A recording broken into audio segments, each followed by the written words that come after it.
afternoon, everybody. It's a pleasure to be back here at Source, and thank you to the team at Source and High for inviting me to host this session. And what a privilege I have today of speaking with Jo Morant from Next about their sustainability initiatives. I am the co-founder of the Industry.Fashion. As you can see, we are an online platform for fashion industry professionals. Please do come and visit us at the Industry.Fashion. Sign up for our newsletter and enjoy all our free-to-air content. But now on to the main event. I am here in my capacity as a journalist to interview this lovely person next to me. Jo, please tell us a little bit about your career background before you got to Next, and then we will talk about your current role, because you've had an interesting journey into the role of sustainability and CR, not HR, CR. Thanks, Loretta. And lovely to see so many faces. And thanks for having me here today. So, yeah, my journey's been quite an interesting one. I started my career as a buyer a very long time ago. I did a fashion and business degree and then did a postgrad in buying and merchandising. And sustainability wasn't really a thing back then. No one really used that word. We talked a bit about ethical, but we didn't really talk about environmental sustainability, and certainly businesses didn't really have a roadmap or talk about it like they do now. So I just started asking a few questions, and I joined M&S just after they'd launched Plan A, which I'm sure lots of you will be familiar with, which is quite a groundbreaking strategy at the time. And as part of my buying role, I just started asking a lot of questions and being curious and wanting to know more. And roll forward a few years, I eventually convinced the sustainability team to give me a job. Really? I felt like I could have a bigger impact working in the capacity in the sustainability team and kind of drawing that link between the buying and commercial teams who make the decisions and the sustainability team. So, yeah. It's smart, that, isn't it? Because I'm imagining quite a lot of the people in this room you've met and worked with throughout your illustrious career, but it's interesting that sometimes people in the sustainability side of the business are sustainability experts, so it's good to have somebody from that commercial side, isn't it, who understands the reality of sourcing to come over and bring their expertise. So, smart move, right? Thank you. How long now have you been with Next, and what does the role involve at Next? Because Next is an interesting and ever-evolving business, isn't it? It really is. So I've been at Next about 18 months. My role covers a number of things. So I sit in a central function. My team cover a number of topics. So I have packaging, which is looking at how we reduce the plastic that we use, setting the business targets, and encouraging, the teams to use less and be smart about what we do. Yeah. I then have carbon and corporate reporting. So you'll see, if anyone's got any questions about that, I bought one with me as a prop. You can download this from Next PLC's website if you're interested. Yeah, if you pop to our website, you can see a copy of that. So we publish various things in the public domain, but also looking at what we have to do as a business to meet our corporate responsibility, use kind of guidelines and expectations. And then I also have the responsible sourcing function. So that is all about environmental sustainability, our supply chain, our chemical use, our raw materials, our products, and helping the commercial buying teams make better decisions ultimately. That's quite a broad remit, even within just the Next brand itself. But the business has been acquiring and carrying out JVs with other brands. I'm sure that people in the room are aware. So you become this multi-brand platform online and on the high street. Does your role extend group-wide? Yeah. And what does that look like? It's a really interesting question. So yes, I think we've been on a journey as a business in the last 18 months, but my role now, we sit as part of a group function. We primarily in the past have just focused on Next Retail, but now that's evolved. So we work very closely with the teams at Reiss, for example, Fatface. I'm also responsible for Joules, so Joules don't have their own team. Like my team also cover that business. And so it's been a really interesting evolution, and we work very closely with those businesses. Some of them have their own teams, so it's about influencing and sharing best practice. But my role has certainly evolved in the last 18 months as the business has changed. It's interesting that we were listening to, I know you were listening to Nick a moment ago, and I'm sure some of the audience here were also. He's the former CEO of ASOS, and he was talking about how we need to be more cooperative. I think we all know this between brands. The great thing is you've acquired or are partnering with these brands, so you're able to do that quite organically. Yeah, absolutely. And I think it's great to have such open conversations. I think in sustainability, when I first moved from a buying background, it kind of blew my mind that sustainability teams in brands talk to each other. Yeah. And I was like, what? We're allowed, I can go and ask this other brand about what they're doing. Yeah. And the beauty of the business now is that, you know, we share best practice. And, you know, I can call up the Reiss team and say, we've got this challenge, how are you approaching it, or vice versa. Yeah. And sharing those challenges together and also looking at the opportunities together. Yes, exactly. Let's talk about some of the challenges in the market and some of the things you're trying to address then within your role. You held up your wonderful report here. I did download it, actually. I was interested to read it. You publish information in here and also within your annual report. Could you just pull out for us some of the key things that you're working on and how you're sort of tracking against those targets or aims? So we kind of have a few main buckets that we report on. So our ethical team, or code of practice as they're known internally. So we report externally on how our audits have gone, challenges we may have found in the supply chain, but also they have a strong program on human rights, and they're introducing things like grievance mechanisms into some of our sourcing countries. So that is a big focus for that area of the business. On the environmental side, we have climate that we report on. So we've set ourselves science-based targets for Scope 1, 2 and Scope 3. So we've been measuring that for a number of years now. And actually we have made great progress, particularly in Scope 1 and Scope 2. So that's all about, you know, the energy that we use as a business in our warehouses, in our stores, and looking at how we manage that in a better way. And then Scope 3 in terms of our purchased goods, so that is everything that is, you know, slightly out of our direct remit. Yeah. Things like material switching helps there, and understanding the energy use in our supply chain. So we're just working, you know, continually to reduce that and improve that. And I think last year we had about a 28% reduction. We work towards an intensity target in our Scope 3. Yeah. Which is about reducing the intensity of each product that we put on the market.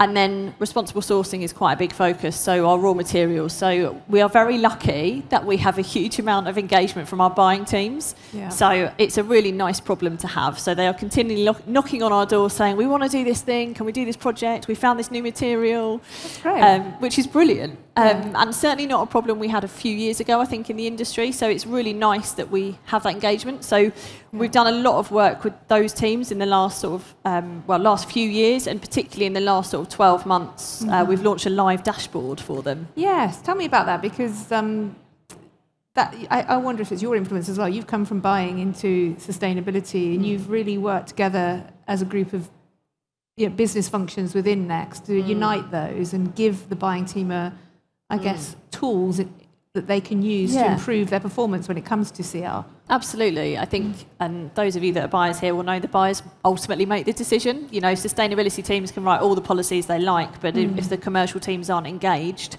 you can't really drive any progress.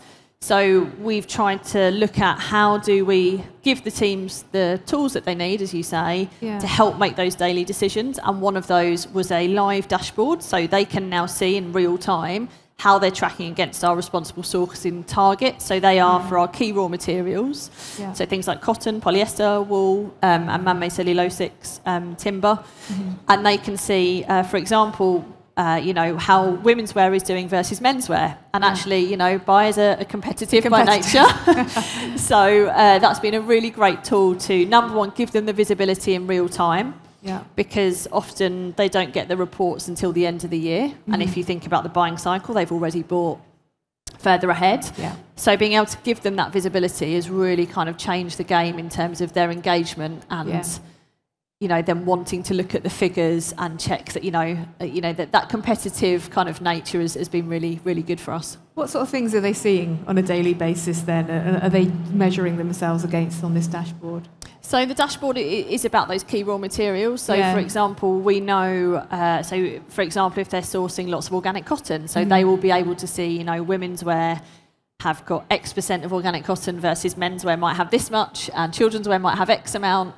And, you know, we have a target of having 100% responsibly sourced cotton across the business by 2025. Oh. Soon. Yeah. Okay. So they've got to get a move on, hadn't they? We're at 81% at the moment. Oh, okay. So they're doing well. Easy. Exactly. Hopefully. Yeah. But getting them to think about, okay, every product I'm buying as a buyer impacts that target. Yes. So actually, them being able to visually see that is engaging, and it kind of just helps that conversation also around challenges. If they're facing challenges, then it opens up the conversation with my team to help them. It's fantastic to see, just isn't it, that sort of little iterative steps that you can make, and to see those numbers move as a team. It's got to be motivating, I think. Definitely. You know, this is a big, I guess, a big question. But in terms of the challenges that you see, you are one of, I don't know, the 2 or 3 of the biggest and best run, in my opinion, high street giants at the moment. And you have such reach and such influence. I mean, what are you looking at and thinking, these really are the key things that we need to look at and influence for the greater good, really? You know, what are the challenges the industry's got to face up to as you see them? I think, I mean, look, and I know Nick touched on this before, you know, incoming legislation is a real challenge, but I also see it as a massive opportunity. I think a lot of the conversations that sustainability teams have been having for many years are kind of being supported by incoming legislation, because businesses have to do things now. It's not a kind of nice to have. I think data across the industry is a real challenge and opportunity. I think sometimes we have lots and lots of data, but no one knows what to do with it. And I think, you know, with legislation like digital product passports or extended producer responsibility, there is a need now to have accurate data about all of your products. And I think that is only a massive commercial opportunity for every business. So I think they're challenges, but I'd also say they are real opportunities as well. Yes, exactly. I mean, are you getting involved as a business in shaping legislation? Are you invited to give your opinions and input? Because legislation, I think, is needed and is welcome in most respects, but it's got to be workable, right? Doesn't it? Absolutely. So we're part of a number of industry forums, so things like the British Retail Consortium, and then collaborations such as Textiles 2030, and we sit on some working groups and we give feedback where it makes sense. But I think organisations such as the BRC are really helpful in taking views from all of industry and feeding back in terms of legislation. And then I think from an EU perspective, we have fed into various working groups, and again, that's kind of where, as you say, like the industry can come together and feed back, because actually one business on their own, it's quite challenging. No, you've got a huge influence, but you haven't got that much influence. I mean, you're not the whole industry and you're not the whole of the EU, but it's just interesting to me to know how business is able to sort of influence that. And I think it was Nick was saying, you've got to try and be able to balance that commercial reality with the, I guess, absolutely responsible side of the business, isn't it? You know, I mean, it's a tricky one to make. We're sitting quite happily, very just close to your stand here, and they're waving. The team are waving. Please do go and see them. And I'm just, it makes me.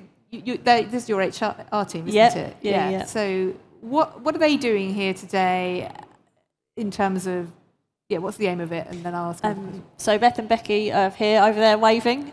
Please do come and see us. I think the team are really keen. You know, Next is an amazing place to work. So you're and I think, really recruiting. keen. Really keen to sort of recruit and just have a chat to people about why Next is such a brilliant place to work. And actually, there are so many opportunities across so many different divisions of our business. And as you will have seen, our business is changing and evolving. So it's not just Next. We've got all those other businesses that we work with. And so, please do come and ask questions and have a chat with the team, because I know they'd be delighted to have a chat with anyone who's keen to learn a bit more. In your role, you talked about when you were studying, and ethics came into the conversation. Sustainability, not so much at that point. I'm not going to ask you exactly when that was, because I don't want to. It's very recently, obviously. But are you seeing now in your role as head of this function within a big organisation, are you seeing more graduates come in, or is this a sort of more something they want to get involved in?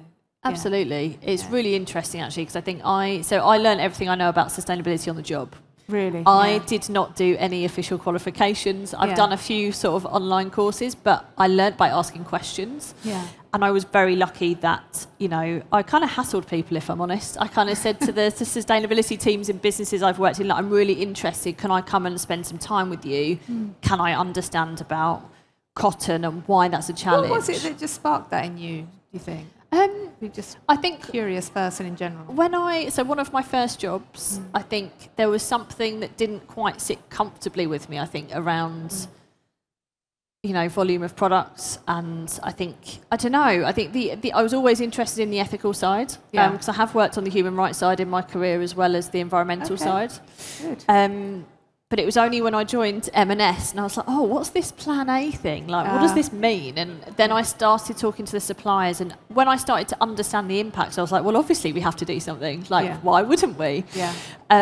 So I think I realised as a buyer, I could only ever impact the department I was on. Right. So I could buy all this amazing product and make it as sustainable as I could. And then I might move departments. Within a silo, Yeah, I couldn't. And I wanted to have a bigger influence, and I could see the opportunity with influencing buying teams. Yeah. The buyers are the ones that make the decisions. Yeah. And so I was like, oh, hang on a minute. You know, actually, if we can connect this to how the sustainability is how the commercial side of the business works, there's a huge opportunity here. Yeah. I think that's one of the most excellent uses of tech, actually, just within that business, because you can see that the tech enables that connection across the business. So if you're buying knitwear, you can see what's happening within, I don't know, baby wear or whatever. You can see that impact across the business, which is what you were probably missing when you were a buyer. Yeah. We've probably got in the audience some people who, through the brands they're in, or maybe even some people who are at the start of their career, looking at forging a career in fashion within the sustainability field, looking to see where they can make a difference with the brands that they're setting up. I mean, what advice would you give them now if they're at the start of this journey? Because I feel like this subject is so huge, and I wonder if people even know where to start. I think be curious. I asked a lot of questions, and you know, there's no such thing as a bad question or, you know, the wrong question. Yeah. I think just asking questions, understanding if you don't know, go and find someone who can tell you or look things up and learn. I think you've got to be really prepared to be comfortable with being uncomfortable. Yes. Like, we don't have all the answers. No. And I think, you know, what I love about my job and about working for Next and working in sustainability is that every day is different. I learn something every day, whether it's from a technical expert in my team or, you know, talking to industry experts or whatever that might be. Every day is different. So if you enjoy, you know, learning different things and, you know, seeing how things evolve, I think it's, I think, you know, the more people that work in sustainability, the better, because, you know, we need more of them. Yes, exactly. And I think it's just, it is tough, I think, to just know where to start, isn't it? And I like the idea of being uncomfortable with it, because sometimes I feel uncomfortable about it. I work in fashion, I buy far too many clothes, and I think I shouldn't be doing this, really. But you've got to, if you amplify that on a business level, you have got to look at it and think, some of this isn't great, and we need to just work out how to fix it or do better, at least. I think some of it is also knowing you're not always going to win. Yeah. So I think, you know, exactly, working in a big commercial business, you know, building relationships, understanding what people's challenges are. So a lot of my time is spent, you know, with some of the buying teams and with other areas of the business that we work with, trying to understand, okay, what's the challenge and how can we help? Yes. And how can we just help nudge things in a, you know, the right direction? Slightly better direction. How do we make things, you know, it has to be commercially viable, it has to fit with the direction of the business, but actually understanding what the challenges are. Yes. But also knowing, like you say, you're not always going to have a perfect solution. No, I think that's right. But at least you're doing something. Absolutely. You know, as Nick said, you've got to try and find the things that you can influence and change. And, absolutely. And be okay with that, because you'll get there in the end. We'll have a better situation in the end. You said there that you're a curious person, and I'm really hoping that we've got some curious people sitting in the audience here today. And you also said there are no stupid questions.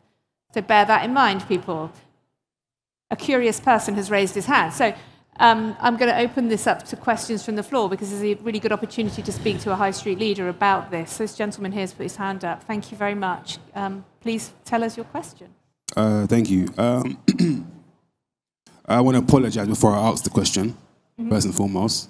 Who would you say have been the enemies that you've made in sustainability as a result of your job? Like, who have you put out of business? Who have you put out of a job as a result of pushing in sustainability?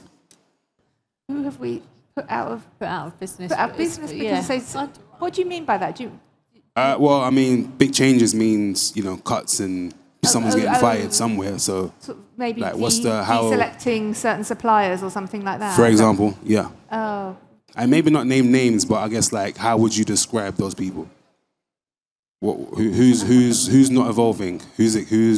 What's the fastest way to be extinct as a result of sustainability? I didn't hear that last bit. Sorry, can you repeat the last bit? I'm so sorry. The fastest way to become extinct as a result of your job. Like, what areas of the business are just completely dying? Oh, okay. Do you mean which areas of the business are not relevant because we want to be sustainable? Right. Yeah. I'm just thinking about that. What I think is interesting, go on, and I've seen this evolve in every business I've worked in the last sort of 10 years, is that I think everyone's got a role to play in sustainability. I feel like actually, you know, I work really closely with our finance team now, who maybe 5-10 years ago may not have been interested in sustainability, but actually now really are. And I think I could understand your question, but I also think there's a huge opportunity here. And I think certainly I'm seeing functions that may not have historically been involved in sustainability ask questions and be like, okay, how do I make it part of my job? Because they can see that there's an opportunity.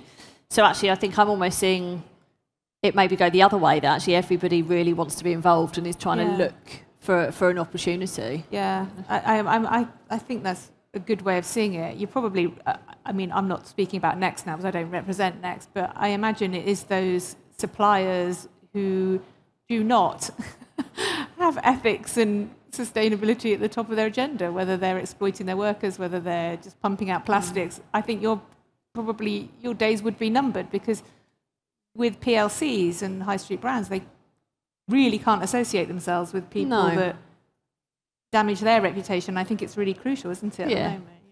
Yeah, I think that's a fair, like, can't really comment on Next specifically, but I think across the industry, I think, you know, I would actually say, like, some of our suppliers are doing some really amazing stuff. Of course they and are. They're doing it because it makes good business sense. It's not just because it's a nice thing to have. You know, they've got solar panels on the roofs of the factory because actually they can save on their energy bills. Yeah. So actually, I think almost framing it in a, like, where's the opportunity, I think is a good way of thinking about it. But it's a good question, because there will be people who will have to either adapt or disappear as a result of this initiative. You're absolutely right. It's difficult to sort of say who that is.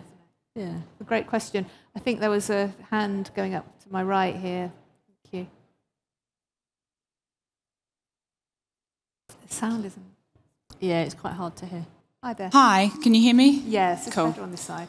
Yeah. So I've been doing retail and managing shops for several years, and I've discovered fabric design and fashion and textiles, and I'm trying to find a way to get into that side of the role.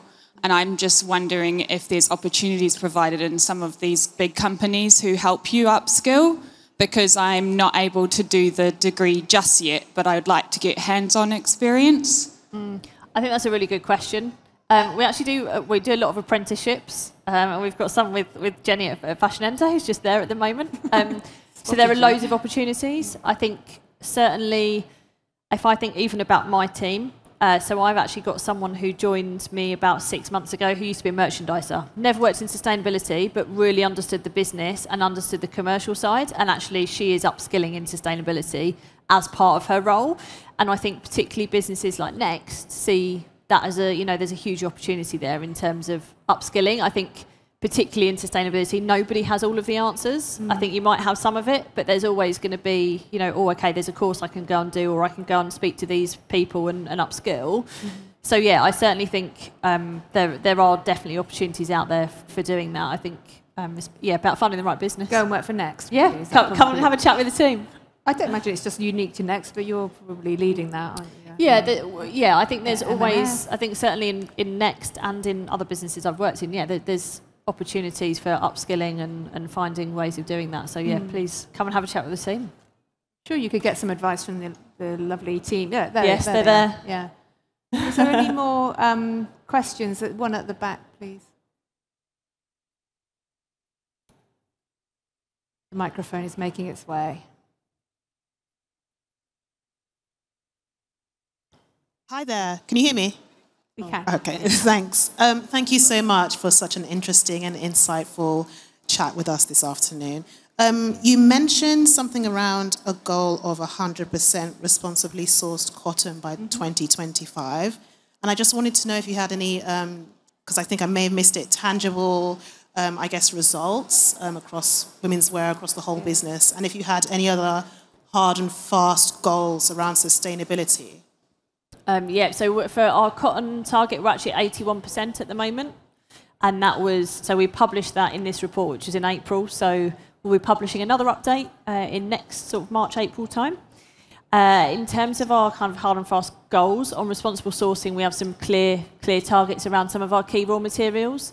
And that's really helped drive that engagement internally. I won't rattle them off all to you now, but they are in here and I'm happy to have a chat afterwards. But we've made good progress, and I think it's really having that dashboard also internally has really helped with the team's engagement on those, so they can see where they are, and also it helps my team understand what some of those challenges are, so we can then direct them accordingly and help solve those problems. How quickly have you got to that point? Because 81% is pretty good, I think. How fast has that transition been?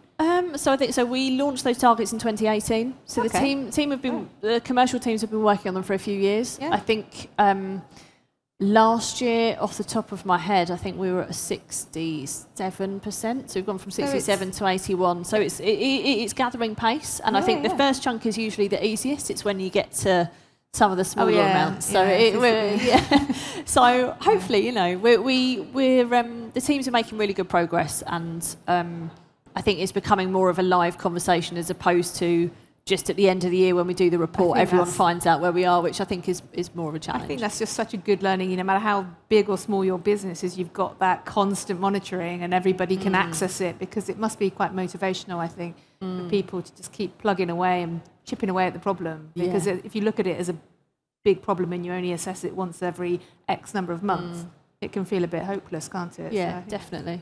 Very excellent initiative. Were you just scratching your beard, or you are going to ask a question? Amina, you're very close, but just for the benefit of the others to hear your question.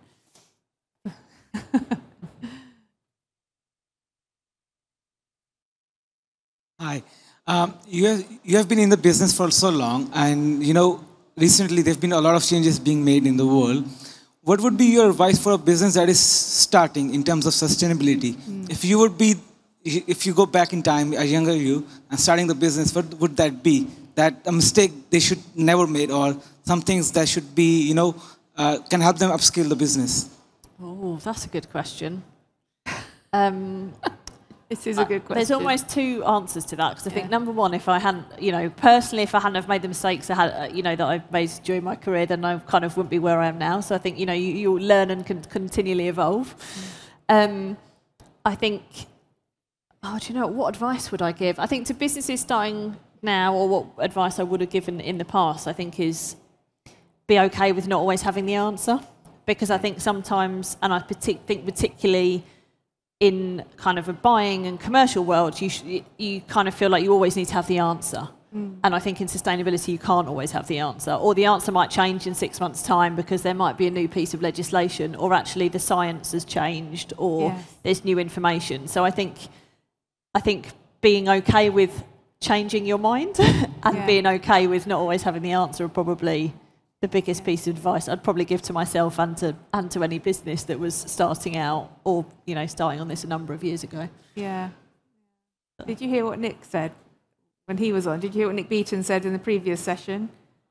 Oh no, he gave. I think he gave a good answer to that, didn't he? Did, yeah. Start with the why. Yeah. You know, and make sure that there's a product that fits the why. Because I think sometimes that is it's very good that people see a gap in the market and think, there's a gap for this. Doesn't mean to say there's a need for it, because you know there's obviously lots of things in the market that people are not making, and there's a very good reason for it. But don't just think because nobody's doing it, it's a good idea. And I thought that was excellent advice as well. Wasn't absolutely. It, you know? So. Is there? Yeah. So if you're starting a business, the ethical side, how would you go about that from the beginning? Is that right? Yeah. Okay. So I have an amazing colleague, Vikram, who runs the ethical team. They have a team of 50 people globally who are boots on the ground in our sourcing countries and who work closely with our suppliers and are there in person and can see the challenges and work very closely with the suppliers. I think, again, that world has evolved a huge amount. And I think, actually, in some ways, I think the kind of ethical and human rights stuff is almost slightly more advanced than the environmental side. I think the environmental side, you know, lots of businesses, I guess, have set targets, but actually there's more science behind it. I think with, obviously, various tragedies and things that have happened on the ethical side, that's really helped businesses kind of get up to speed. And it's also really helped understand some of the challenges in the supply chain. And I know, our team spend a lot of time out in the supply base really understanding what the challenges are and looking at how they work with the suppliers and meet the business requirements. So, I think in terms of advice, I don't know what I'd say do differently, because I think that's such a huge space that's evolved a huge amount. Yeah. But yeah. I think you should talk to Jenny. She's holding her phone up. Jenny, you should talk to this team here, because if you're setting up a brand, Jenny's got a factory, well, actually probably more than one, but you've got UK-based factories, and then I think at least you know then what you were dealing with, right? Yeah. Because at least you can see it and you can visit it, because I don't know about most small brands. You probably don't have 50 people to go around the world and audit all your factories, but if you near source or source in the UK, I, in my opinion, maybe that's an easier thing to get a handle on if you're smaller, maybe. Anyway. Is that right? Is that what you think, Jenny? Yeah. Can we get the microphone to Jenny? Sorry, Amina.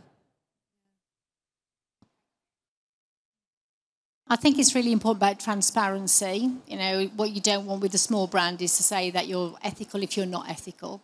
And we have a system called Galaxia, so we know who has made what and when, and it's totally transparent. And because of that, we have a leading status in the fast forward audit. And it means that you can come and you can film your garments being made. So that's a great marketing tool as well. And we're very much supportive of any small brand.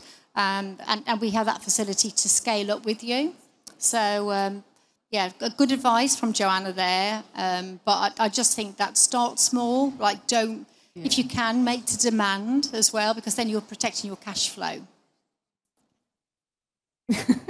Thank you for that. Another question here. I mean, I think this might be the last one before we have to tie this up. So, hi, and thanks very much for the insightful conversations. So I was just wondering that there seemed to be a lot of innovation or activity around data when it comes to sustainability, but maybe not so much on the product side. And I was just wondering, like, what role do you see technology playing in helping to advance, sustainability, say, over the next 5 to 10 years? For example, in areas around like on-demand technologies, for example, and also if you look at companies like Shein and their business model, how do you see that impacting the efforts of retailers in terms of advancing sustainability? I think technology is really important. I think we're incredibly lucky at Next. We have a big technology function and they do some really amazing stuff. And we actually talk very regularly to them because I think, as you mentioned, data is incredibly important for sustainability, but it's not what I'd call sustainability problem. It's a business problem, right? So actually what every business wants and needs is accurate data that's governed in the right way that you can get easily from a system. Yeah. And I think that is the crux of it. Like there are, that if you can get that right, I think that's kind of the foundations. But I think there are lots of opportunities to think about how tech and AI and all that kind of stuff can help make that easier. Particularly, if you're a big brand or even as a small brand, actually, if you're starting thinking about, you know, as Jenny was saying, actually even having that ethical information and how your product's being made and actually being able to capture your product data, brilliant place to start. So I think technology's got a really important role to play, and I think we're lucky that there is so much innovation in that space. Lots of businesses and startups doing really great stuff that I think will only help help in this space. Oh, I totally agree. Jo, what a pleasure to chat to you. I'm a big fan of Next. I'm boring in the office, as my business partner will attest, because I'm always talking about what a great business it is and how you're doing great things for our market. So I really appreciate the opportunity to chat to you. I've really enjoyed it. And I want to thank everybody here for coming to listen to Jo today, and again to the team at Source for inviting me to speak. We'll let you go and enjoy the rest of the show. I wish you all lots of luck on your sustainability journey. But before you do, could we just give Jo a little ripple of applause, please? Thank you. Thank you for having me. Pleasure. It's been really nice. Thank you. My pleasure.